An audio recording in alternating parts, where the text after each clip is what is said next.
Twisted Timbers.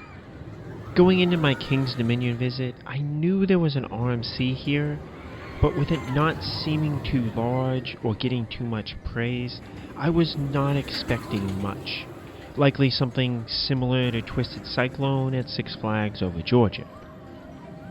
But what I found was an absolutely incredible coaster that does everything I could want on a ride, while finally giving me that excited, in-love feeling that I had when riding the Rattler at Six Flags Fiesta Texas for the first time.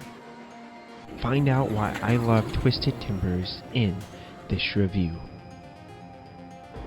Rocky Mountain Construction, or RMC, has quickly become one of, if not the best roller coaster manufacturer in the world. When they debuted their hybrid coaster, with the conversion of the Texas Giant into the new Texas Giant, they showed what could be done with a coaster between unique airtime and other strong elements, even if those airtime moments don't hit as well as they could, especially for me. Iron Rattler, my favorite coaster going into my King's Dominion visit, built on the unique aspects of new Texas Giant to make an even better coaster, though it did replace my beloved Rattler. And over the next 10 plus years, RMC has sought to make each and every coaster they build as strong and as fresh as they can.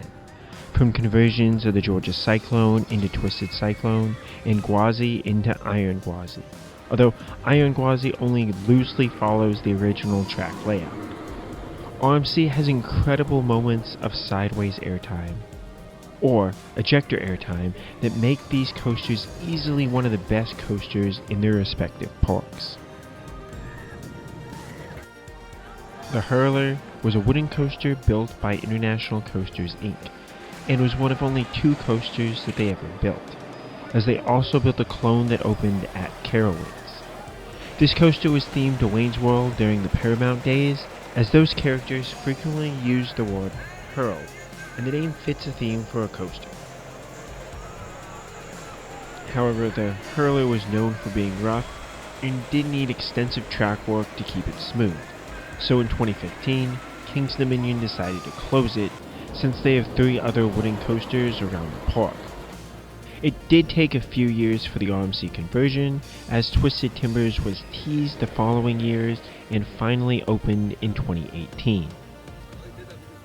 Twisted Timbers itself takes place in Hanover Hill Orchard, a mysterious place that was destroyed in the 1950s and seems frozen in time since.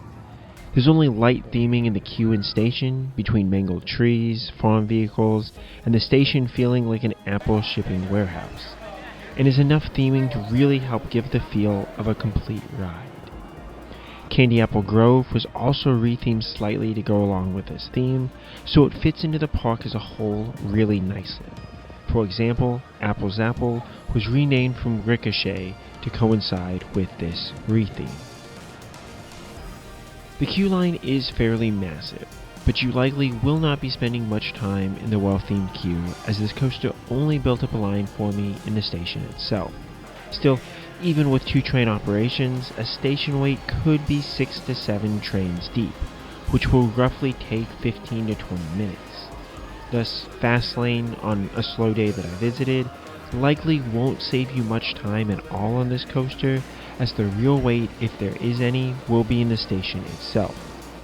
Another guest that I was riding with had the all-season fast lane, particularly to maximize his rides on this coaster, which I can really respect, as I'd think about doing that too if this was my home park. However, we still rode together on our first 6 trains of the day, as, on a slow day, you should be able to easily marathon this coaster for the first hour and a half. Since Fastlane does cut through some of the physical queue line, he had less that he had to walk and finally got out on the train ahead of me on our 7th ride of the day.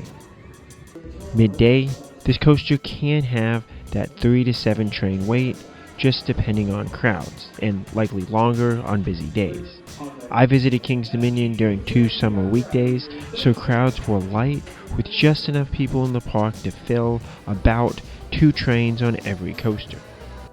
However, Twisted Timbers is a bit scarier than most of the family rides here, so many guests will not be riding it. This makes getting rerides on Twisted Timbers much more likely than the other coasters here, especially early in the morning or for the last few hours of the day. King's Dominion policy, as is the Six Flags Cedar Fair policy nowadays, is that guests are allowed one reride before having to walk around. I would normally check to make sure I could ride again, either just staying in my seat or sometimes waiting near the exit if the train seemed that it might be close to being full.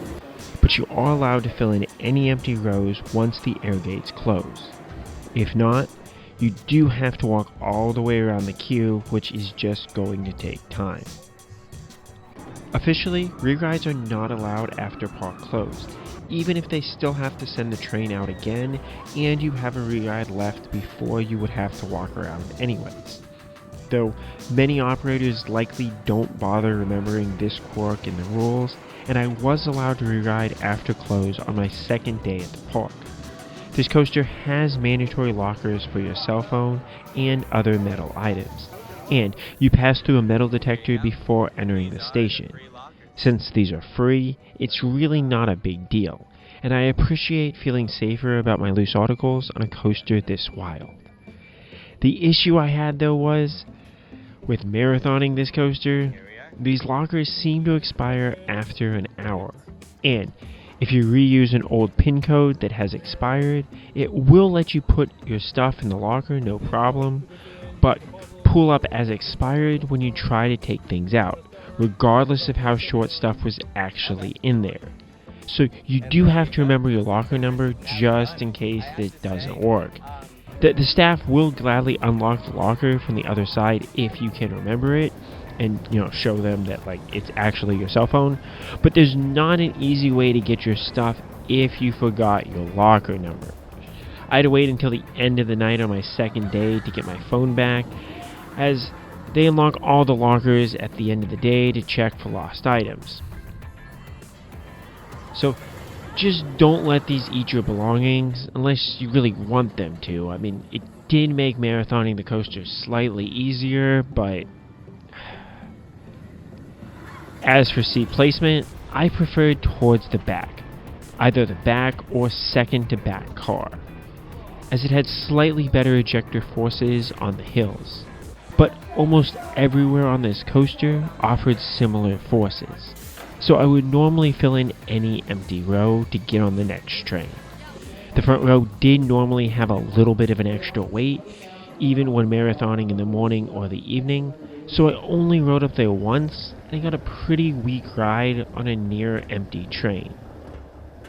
Likely, it's a nice experience to be in the front, but probably not worth the extra weight, as other seats will just be better from a force perspective.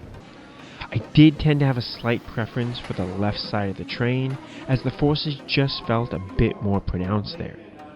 The guy with the all-season fast lane swore by the right side of the train, as it makes the bunny hill after the 5 strong ejector hills more pronounced, essentially creating a 6th strong hill in this sequence. But this still wasn't as strong as the preceding hills when I sat on that side of the train, and the rest of the layout normally felt slightly stronger on the left, though again, only slightly. Which train you get though can matter. On my visit, the green train had been recently oiled, so it was running slightly faster, which gave all of the elements a bit of an extra kick. The coaster was still exceptional in the other train, it was just even better with that hint more speed. Although I did not get injured on this coaster, slalom is still the only coaster to send me to the hospital, and that was more me wearing flip-flops while trying to get off-ride footage than the actual coaster itself. Twisted Timbers can beat you up from a long marathon. The ride itself is smooth, so you shouldn't get a headache or any normal feelings that would make me feel like I'm done riding more coasters for the day. By the end of my second day at King's Dominion though, I was exhausted to the point where walking in the queue line was difficult. But every ride on this was still fun and a great break from my total exhaustion. I did have bruises on my thighs for like a week after getting 44 laps on this coaster, so your thighs likely will be sore. And I did have to go ride Apple's Apple at a few points just to give my sore thighs a rest. This coaster also beat the crap into me, as it literally took me a week to poop right after riding it. So I would suggest using the nearest restroom, it's over in front of Grizzly, when needed, and or finding spicy food to eat right after riding. Dispatches on this coaster should be lightning fast. Unlike, say, Iron Gwazi at Busch Gardens Tampa Bay, the crew should check your restraints quickly, and the longest delays I experienced were them waiting for the restraints to cycle so that they'd be clear to put them down, which is why they ask guests to leave them up upon entering the trains. These are regular RMC restraints versus the Gerstlauer ones that I'm used to at the Texas parks, but I still find them similarly comfortable and more than capable of allowing me to enjoy the airtime on this ride. After leaving the station, you go on a pre-lift turn right. This has a little speed, so you get like light laterals, but it really is not a special RMC pre-lift. The Iron Rattlers is going to be much better. Then you go up a quick lift hill with a turnaround at the top. This is a bit weird as it is situated like in the middle of the coaster instead of at a far end, but it does create a picturesque drop right near the entrance. When riding for the first time, I thought, well, it is disappointing that there's just a barrel roll drop down instead of a real RMC first drop, as first drops on these coasters can be really, really good.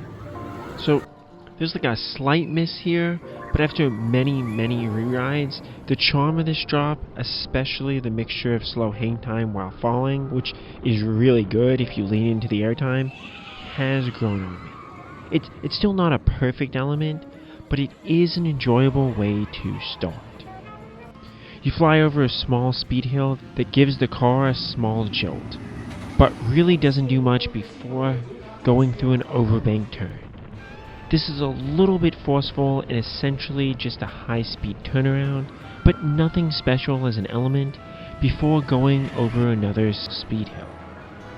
So far, Twisted Timbers hasn't done much as a coaster, but now is when it shines. Like really, really shines.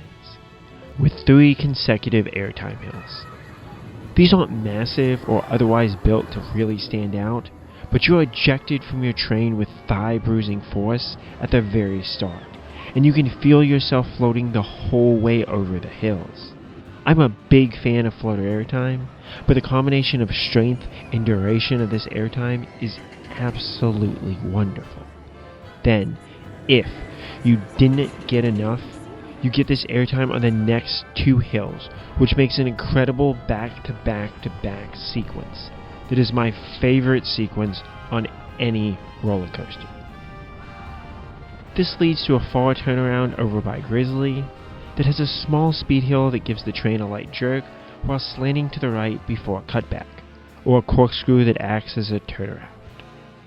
In RMC fashion, this is built with more curves and is a bit more fluid than just being an awkward corkscrew, so it is a decent smooth inversion while turning the train around.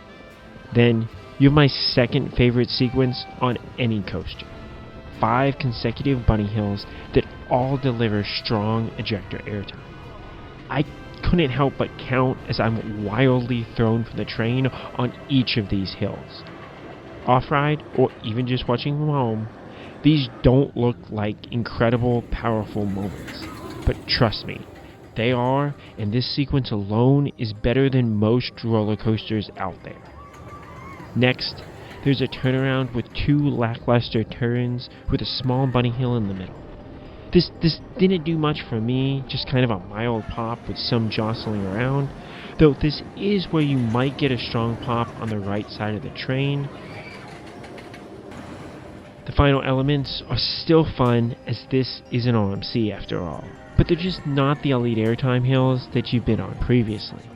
The small hill after the turn gives you a little pop, but not a lot, before an inversion that is smooth, so it won't get you dizzy, as it is mainly there just to be an extra element.